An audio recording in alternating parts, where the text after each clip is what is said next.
All right, we are live for another Friday edition of the Mike and Mario Show. And like always, it's good to connect and just go through events from this past week as well as navigate and talk about the days ahead. But before we do that, Mario, how are you doing, my friend? Yeah, I'm doing well, Mike. And you? Oh, I'm doing good, man. Doing good. It's Friday as always. Looking forward to connecting with you and combing through the headlines and seeing what sticks and what doesn't. And of course, we got a lot of figures came out today, questionable figures at that. And then also a lot of trending topics worth touching on. And of course, as I mentioned before in live, just how just so much focus on gold, but then again, there's that ceiling that they just will not let it get through for whatever reason. So we're going to get to that, and want to welcome everybody who's tuning in. If you have not as of yet, hit that thumbs up button, show your support for the channels, and then feel free to have some questions, thoughts, ideas to put out there, and we'll get to them as we move forward. So let's keep it going, man. Let's jump right into the primary subject matter of this evening. We had some figures coming out.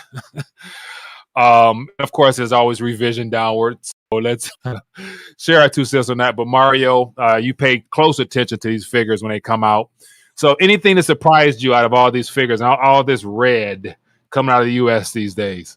Not really. I mean, to some it was a surprise because recently a lot of the numbers had always been better than expected, and this one, as you can see, came out at 150,000 on farm. Was expected Uh-oh. 180. Number to look at that is important is the one in the middle there. If you move, called the non-farm payrolls, Yeah. which was in the last year or so. These numbers have come out higher than expected usually, and that's helped the market.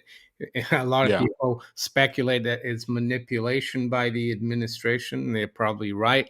But this Mhm. time, that was surprising because it came lower than expected, and it came out at 150,000.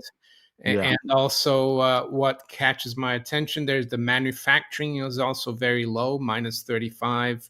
And Mhm. even the U6 unemployment, that's gone up to 7.2. So the financial markets, for example, the bond markets, yesterday they rallied already quite a bit. Mhm. Bonds yields fell over 10 basis points, and they're dropping again today. And the whole, the new thing in the markets is that the Fed will probably start cutting rates in June next year. So Mhm. the 10-year yield has come down from almost 5 recently, is now at 4.55. And if you are a bit of a cynic, you could say that actually the U.S. Treasury and the Fed decided to come out with a weak number because that Mhm. would help bonds, right? And so gold, of course, should be rallying because interest rates have dropped, and people have argued that when rates go up, it's bearish for gold. But one Mhm. thing I would say, even though there is a lot of manipulation, gold has been holding up really well despite the fact that interest rates and yields have gone up a lot. Mhm. So maybe gold there was like a chasm there between the two. Mhm. So maybe gold was forecasting this already. Gold Yeah. doesn't lie generally. So eventually, though, I expect gold to break through 2000. I Mhm. mean, the dollar is really weak today versus the major fiat currencies. Like I think against the pound right now, it's down 1%. 1.3%, and Mhm. against the euro is down 1%. Against the yen as well, it's dropped below 150. So yeah, I think things are starting to change. The dollar could weaken, and that should help gold. Yeah. And gold is today actually doing well in the other currencies, even though it's still near all-time highs. So that's how I see the data. And Yeah. of course, we still have the geopolitical situation in the Yeah. Middle East, or Yeah. as some people in Asia, they call it West Asia. We call it the Middle East. They call it West Asia. Yeah, interesting terminology there. And so, like, yeah, my news feeds is just continuously bombarded with all the events, very graphic video footage and photos coming out of that region there. So that's what I'm being fed on my side. But all along, I'm trying to keep my eye on the primary focus, which is the global debt crises the world is experiencing.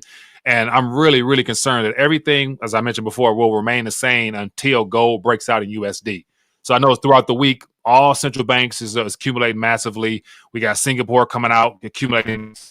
So for all that accumulation in USD term, not breaking out above the 1,000. I think that's something that the world will definitely look back in history and wonder, like, how was all those events unfolding, yet gold was able to always be pressed down after opening here in the Yeah. Western Hemisphere.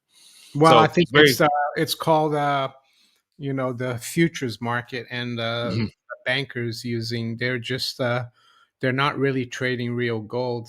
It's right. just purely leverage, and yeah, they I mean, in the days of Jesse Livermore, they had something called the bucket shop, which Mhm, was these offices. They're like not real brokerages, but they connected to the prices on the New York Stock Exchange, and people just bet on them. They didn't really buy the stock; they just bet on the prices, and that's what the bullion banks do. They're bucket shops, and mhm, they basically lure a lot of speculators and investors into playing that game. They're not really buying or selling gold. They're just mhm. betting on the price, leveraging it, and they can manipulate it for a short time.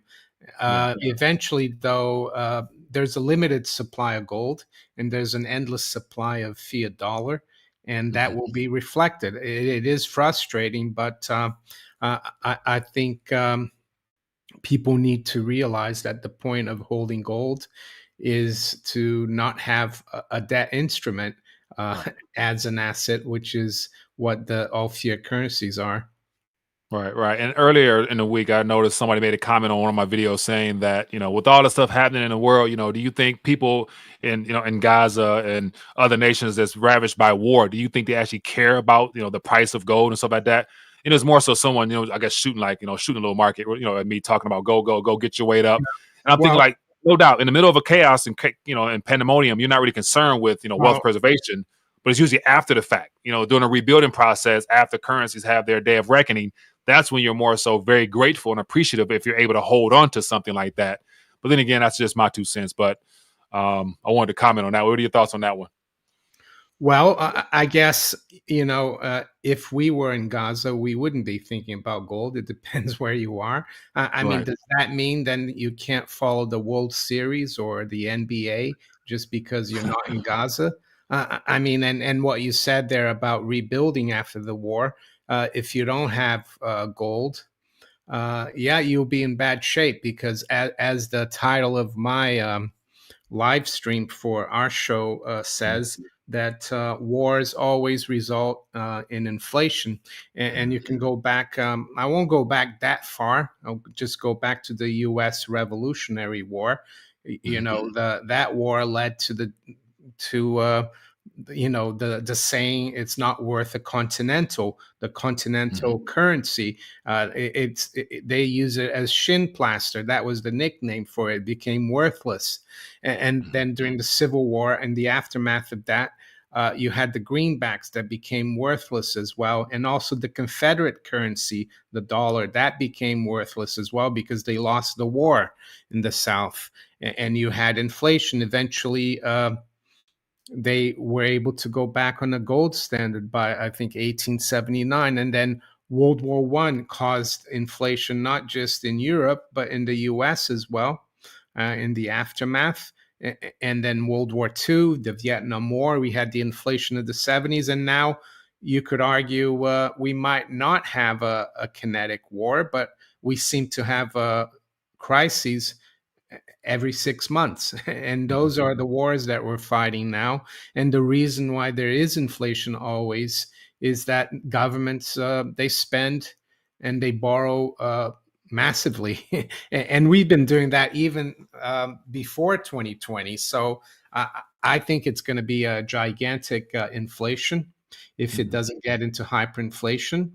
And then you can add as well maybe this prospect that what's happening in the Middle East could develop into World War III. Then I could see hyperinflation. And if you're able to keep some gold and silver through those difficult times, in the others on the other side of the crisis, I think you will be well well set up. Yeah, be better positioned, that's for sure. And so, speaking of which, let's get into. I want to that post from Ronnie Stofferly that you sent me, basically signaling previous hikes, pauses, and I'll go responded here.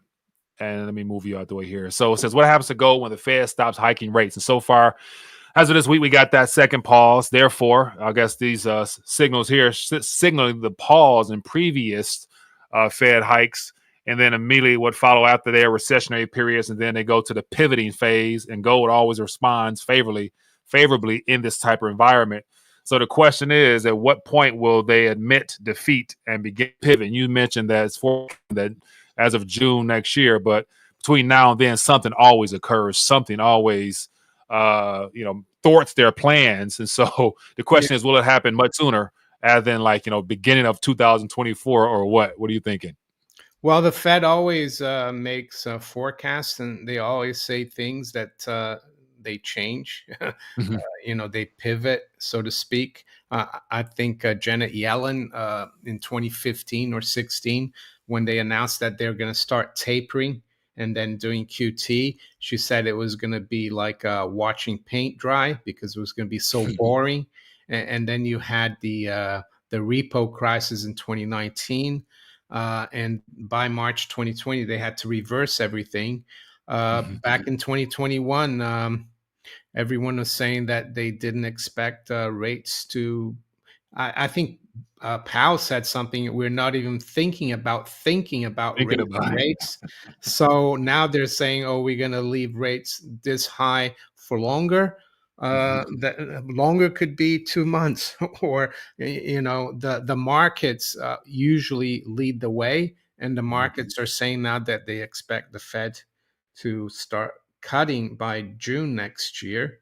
The markets could be wrong as well. It could be even earlier, or it could be later. So no one knows. But what that chart there by Incrementum tells us is that every time the Fed, I mean, they've paused now for the last few months. So it looks like there is a pause now. It's Yeah. just a matter of how long it will take. Back in like 2006, 7, it was fairly long pause. I guess they could keep, but I think the markets might be right, and they could be wrong in that it could be even before June. So yeah, it looks like gold reacts really well once they cut, as you can see there. Yeah. I mean, back in 07, 08. And this time they've raised from almost zero to like above 5, and gold has gone really sideways in dollars, so it hasn't even hurt gold. So you can Yeah. imagine when they start cutting, how bullish that should be. And I say should because you never know Good. with gold. You never know. Right. Um, Right. And that's another thing I was talking about earlier about just that ceiling of 2000. Like clearly, 2000 could be a breaking point. We were talking about weeks ago about what would a collapse look like. It's breaking that 2000 point and then really be testing new numbers that we haven't seen before. And my thought, not being a technical analyst type of guy, or whatever, but I'm thinking 2100.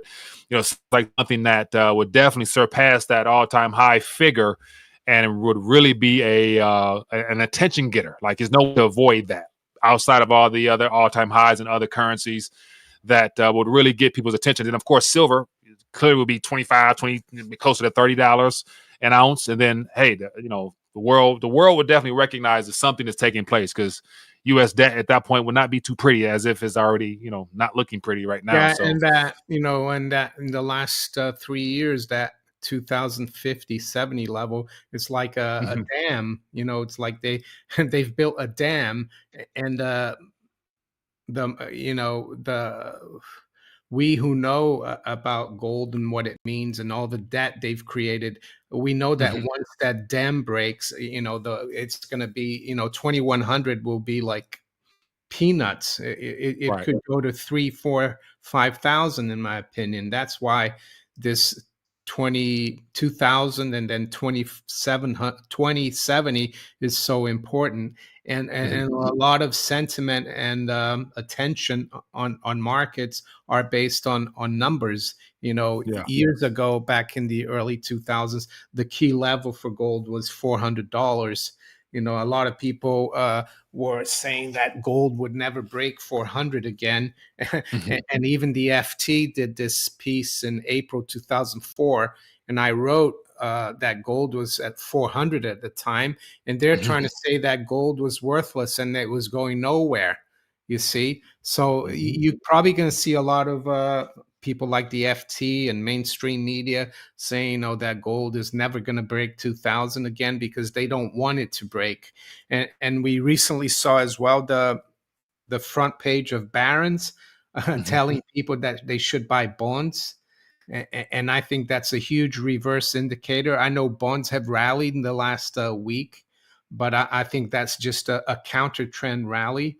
Mhm. Longer term, we're in the bear market for gold for bonds. Yeah. That is, Yeah. Speaking of which, while you're talking, I pulled up the here. So here's 5 years. Here's the last 5 years here, and clearly that that is we got 2035. This was back in August 2nd of 2020, and then here we got 2000, almost 2000. So clearly, the yeah, last 5 years yeah. has been that continuous trend you're talking about.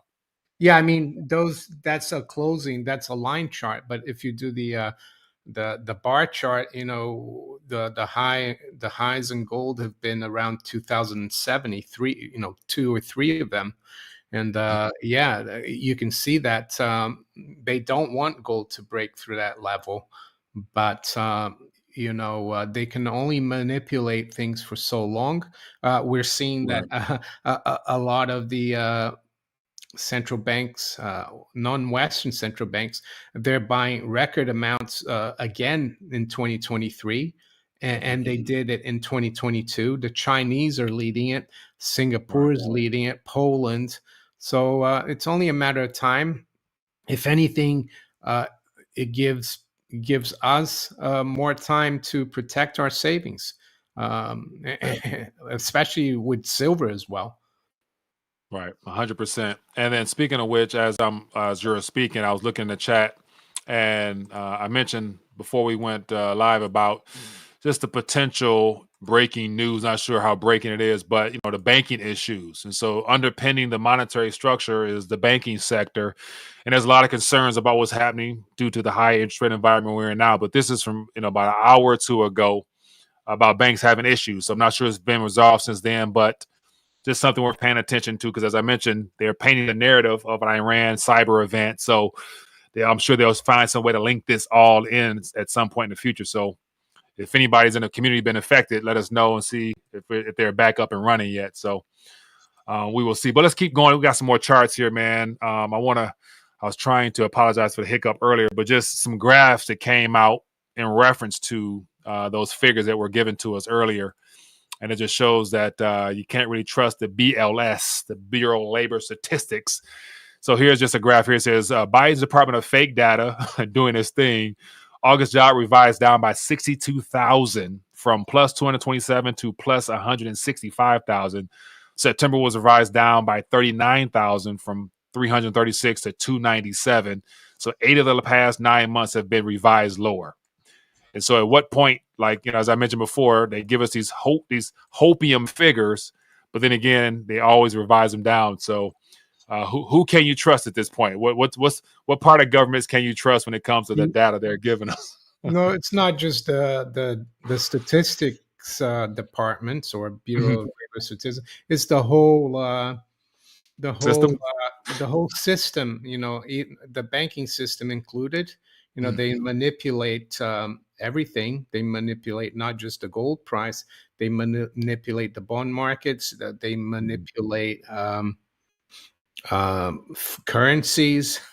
The U.S. Treasury has the biggest hedge fund in the world called the Exchange Stabilization Fund, which was created in 1934 with the profits of all the gold they confiscated from Americans in 33, and then revalued it from $20.67 to 35. So they took that profit, and they've been using it ever since to manipulate the value of the dollar. And gold is the ultimate measure of value for the dollar. So you can bet that the ESF is probably one of those funds that is involved in the futures market.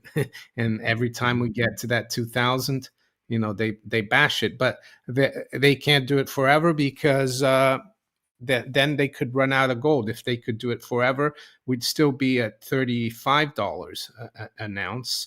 Eventually they'll have to let it go. And yeah, even the bond markets, they're talking about now not issuing as many long-term bonds, so they have to issue more short-term bonds. But the amount of debt and deficit spending being created is still going to be the same. It's all smokes and mirrors. And that's why I think having gold and silver and anything else that's outside the system is sanity. It's real.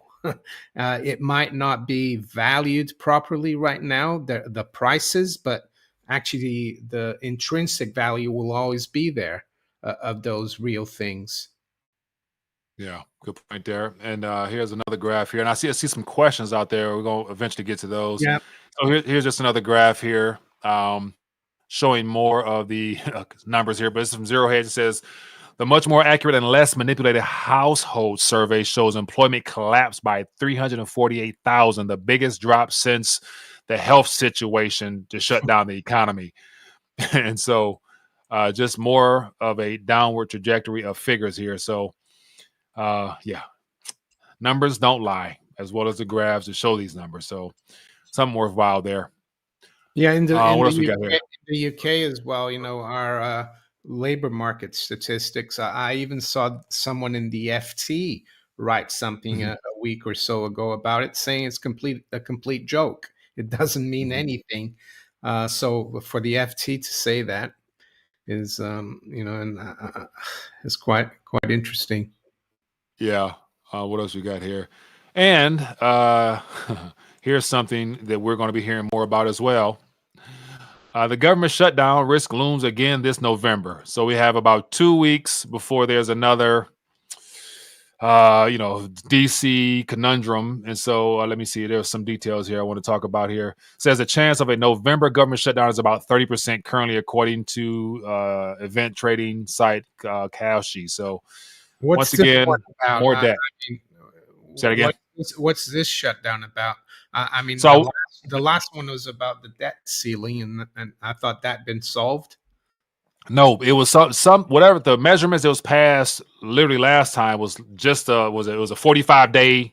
They pacified things for 45 days, literally to get through whatever the major issues was at that point there. So this one here is it's the deadline for that 45 days.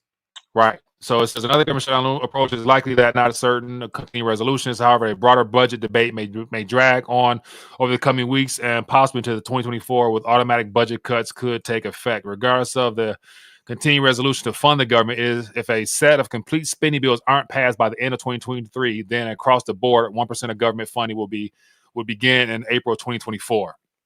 I'm sure they'll find the funds to fight the wars, though.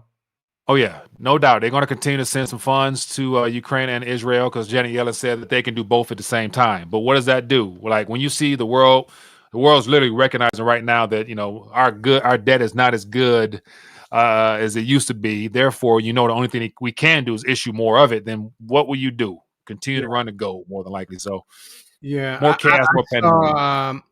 I saw, I don't know if I sent to you, I think is like a guy from BlackRock. He used to be in the Canadian Central Bank. And despite the fact that yields have dropped in the last couple of days, he still sees the 10-year yield actually going towards 5.5. So there you go. Okay, that's this one here. This is the BlackRock. They've got the most funds under management in the world, like 10 trillion plus. And they don't buy this rally in the bond market. So like you said, people don't, and they talk in this article that foreigners are not buying as many treasuries, and they're trying to diversify and trade in their own currencies. So yeah. Yeah. What else we got? A couple more headlines, then we'll jump into some questions. I'm curious to hear what people are keeping their eyes on these days. What else you got? We got a lot of things that we got to get to. Just not, I mean, just, the true indicators, man, as to how bad things really are continues to come out. 10,000 jobs, the shipping demand drops. Like, these figures here really show that things are slowing down drastically, man. And Yeah, we're a that's the biggest 70% consumption economy. Say that again. excuse me. Yeah, that's the biggest shipping company in the world. I think a Danish company, Maersk. hmm So yeah, just more uneventful news, man. So never ending, man, never ending. But then again, what do you expect at this current moment? Let's get to some questions, man. Let's open up and get some thoughts, ideas, suggestions, what you guys are keeping an eye on. And for those who coming in late, we had some technical issues which kind of threw me for a loop. So I apologize for that. But then again, and so feel free to throw some thoughts, ideas, suggestions. What are you guys keeping an eye on? What are some subjects worth bringing to the table that we didn't touch on?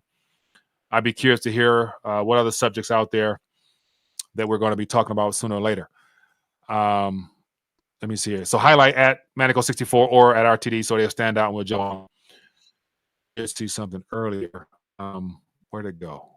Awful hybrid engine. Nope. Let me see here. I feel another pain. See LBP telling people to max out credit cards for silver again. LPP, yeah.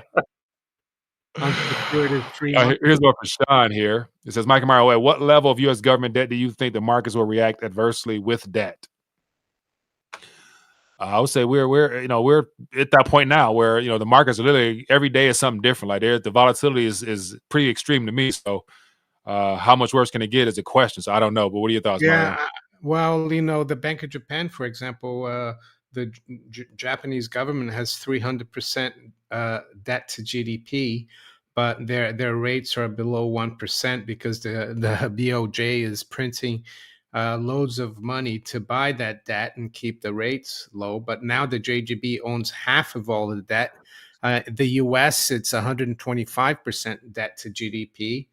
But the trick here is whether if interest rates rise as quickly as they have from 0 to 5, like in a matter of 18 months, that's the problem because and that's why it's a bit of a relief for them that rates have come off. So I would say it's more the speed of the hike in yields that is a problem. But I think eventually the Fed, like the BOJ, will come to the rescue and basically conjure up trillions out of thin air to buy that government debt to keep rates low. But the flip side of that is that gold will probably blow through that 2070 level. I mean, in Japanese yen, gold has gone from 60,000 yen per ounce to over 300,000 since the '08 crisis. So it's gone up 5 times. If you do that for the price in dollars, let's say it was 1,000 in 2008, you multiply that by 5, we could be, the Japanese yen has gone to the equivalent of $5,000 per ounce. So yeah. Speaking of which, here's the Japanese yen over the last 5 years. Yeah. Yeah. So I was going through a variety of countries here, man, and every country Yeah, except the USD. it looks like their 2000 was 250,000, as you can see there. There's a Yeah, major tops there, and then yeah, eventually blew through it. So there you go. And they've had all these triple, quadruple tops, and every time it eventually goes through it. And that, the dollar is really important though, because it's the reserve currency, and it's so important for the deep state to keep the dollar seeming to be worth something, because they have a lot of killing and stealing to do around the world. yeah, Uh, yeah. and I'm And sorry to say it like that, but that's what no, it but is. that's just what it is. I mean, it's been the backbone of our And world. So here's another. I'm not saying Americans do that, but the government. Right, just the establishment, the government can include cahoots with the banking sector. So here's something that says inflation in states is horrible. However, petrol has dropped in price. So here, our gas prices at the pump is close to $3 a gallon, which is abnormal given the fact that McDonald's combo meal, certain parts of the country was like $20. Well, actually, So that's it's like, probably a good thing, no? I mean, it is, yeah, but Who needs I believe the cheapness at the pump is a result of our strategic petroleum reserves being drained. They haven't replenished it enough for the upcoming winter for the most part. So yeah. it's just a matter of time before the prices reflect what we actually have in reserves, which is dwindling. So someone I'm in contact with noted today that natural gas prices, the U.S. nat gas price, is starting to move up. I mean, the European one is still flatlining, but that could be the next thing as well. Natural gas. yeah, man, it's going to be interesting. So here's another one. Says, thanks for answering my question. Is if the U.S. government does what Bank of Japan does on such a scale, the U.S. value could quickly devalue, implode. Yeah, maybe not. It will just be a steady decline. For people, the average person out there, they won't notice it, but you and I and the rest of all our viewers, we will know, and that's why it's good to know these things when you start seeing the dollar drop against gold, 2100, 23, 24, and things will still be relatively normal, but you can bet that in 6-12 months after that, you will see the effects of that, which will be everything more expensive. LBP says, Mario, do you know any coin shops in Turkey? Actually, in the hotel that I stayed, they had this shop where they sell all the fake goods like Rolexes and Louis Vuitton handbags and all that. But they also had like some Turkish coins for sale, which I bought. But they're not like silver. They're Turkish coins from like the 70s and 80s, and I bought. It was like a little set. I'm not sure. See if I can find it. Where is it? Oh, here it is. I got it actually. Turk. There you go. I got it. Turk coins. They're just cool, just normal fiat coins. Yeah, a little But memorabilia. they're quite interesting. I don't know. I think I paid 10 euros for it. It's funny because in Turkey, they deal in euros. They don't deal in the lira because it's such a horrible currency that. Was there any transactions? Any transactions in the lira? Did you buy to convert to the Turkish lira? Or no. Well, the thing is, before I went, I never been to Turkey. I changed a few £100 to lira, so I did have some Turkish lira, but I found that they all want euros over there. So and the thing is, what will happen in the UK or in the US when our currencies become like the Turkish lira? Well, I have a feeling people are going to start resorting to silver and gold. Yeah, because the Turks can resort to euros, but euro is not a really good alternative because it's a fiat as well.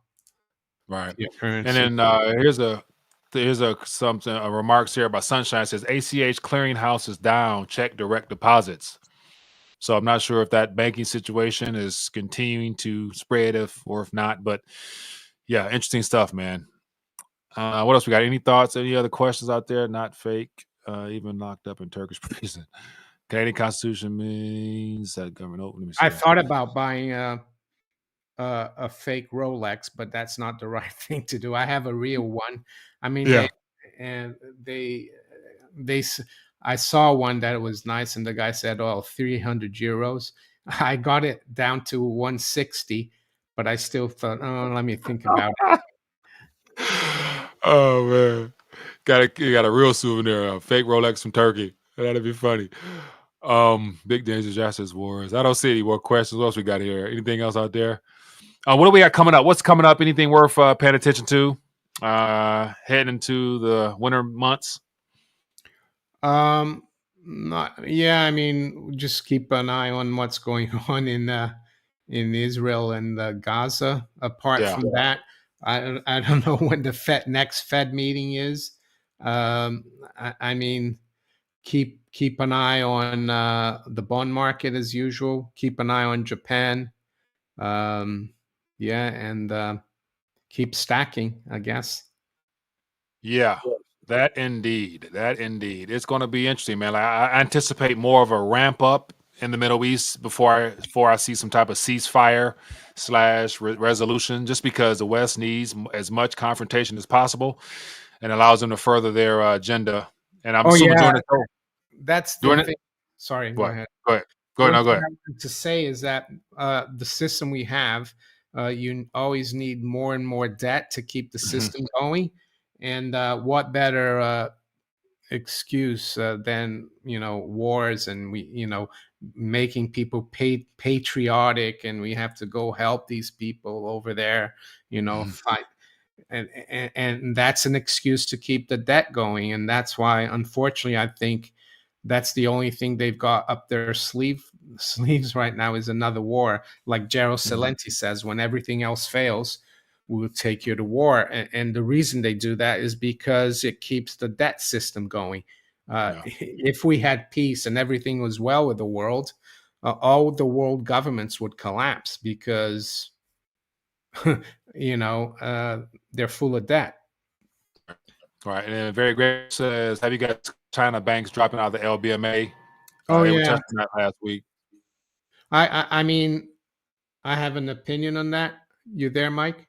Yeah, go ahead. I'm here. Well, I just think maybe it's because they don't need to be in the in the LBMA anymore, Mhm. and maybe because the LBMA is going to blow up, the whole, and maybe because they'd much rather deal in Shanghai, and that's where all the physical gold market is moving to. That's the only thing I Mhm. can say. There, someone said that they've asked Chat GPT about this, and Chat GPT said it's unusual, and they can't really say why. So I don't know.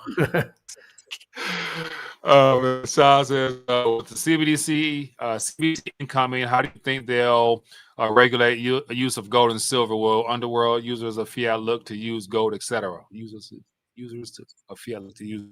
Um, yeah. Apart from trying to cut off the bullion dealers, like online retailers, whatever, they might have issues transacting or interacting with payment structure, payment system. Probably end up coming type of black market type of environment where people actually use gold and silver, more likely silver for bartering sake, gold for wealth preservation. So they'll definitely choke off all the bullion dealers one by one. But as always, mankind will find a way to keep moving. So, Yeah, but that's just my two I cents there. I actually think with CBDCs, and if there's eventually no cash, gold and silver are going to become even more important. Mhm. So I'm not sure if they will stop bullion dealers, because even politicians and people high up, they want to do things, and they get paid on the side. So I Mhm. think it will become actually even more important to have gold and silver. Whether they'll limit, like, us plebs from dealing with it, they Mhm. could, but I think there's so few people, proportionate wise, that Yeah. have any gold and silver, that it won't matter to them. Right. I agree as well. I agree. And that goes into the whole idea of confiscation. Like nobody really has other than people tuning in to the alternative media, just channels like this.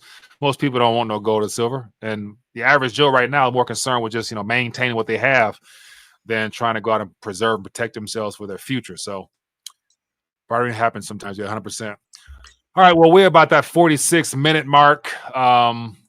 And as always, overall good live stream apart from the issues earlier, but we'll deal with that. So I apologize for those issues. But anyway, people, have a great weekend. Mario, you as well. It's Thanks. going to be more than enough stuff to talk about next week as well. Never a dull moment in a monetary transition period, but we make the most of it, enjoy life as best we can, and really try to, just hey, man, keep our heads above water and try to thrive in these interesting times. But all right, my good people, be blessed, be safe. Any last words, Mario? No, no, don't have much to add. I think you said everything needed there. Phil, appreciate you, man. Says Mike and Mario, you're a really interesting team together. Do more shows together. Appreciate you, people. Well, all right, be blessed, be safe, and we'll see you guys next week. Peace.